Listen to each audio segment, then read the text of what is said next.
More news coming in this morning. Well, Trump's assassination bid probed as domestic terror. The FBI has said gunman acted alone. Trump assassination attempt being probed as domestic terrorism act. Lone wolf is what seems to be suggested by the FBI. The gunman who shot at former President Donald Trump during the rally appeared to have acted alone, according to the FBI, which is investigating it as a potential domestic terrorism act. I'm going to go straight to my colleague this morning, Shashank Mattu, for the very latest on what the FBI essentially has said. Even as President Joe Biden, Shashank says there should not be any speculation. Let the FBI do its job, but a lot of political motives have been attached to this crime already. But it seems to be the act of one person is what the FBI is now suggesting.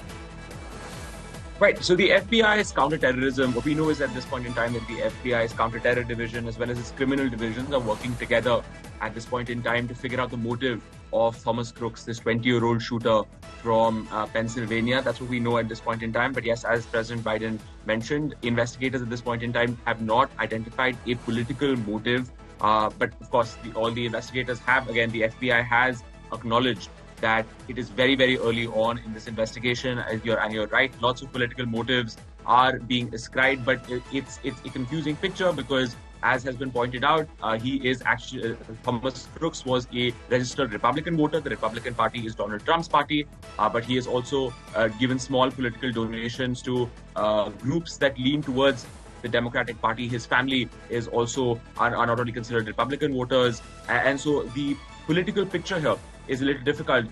Lots of profiles have come out about Thomas Crooks, about the shooter in question, and people just remember someone who was quiet, didn't speak too much about his political views, didn't really seem like a radical in any way. And that makes investigators' job a lot harder because not many people have that insight into him as a person and what his political views were. So absolutely, it's not much of a surprise that it will take more investigation to figure out what the political motives were behind this attempted assassination of Donald Trump.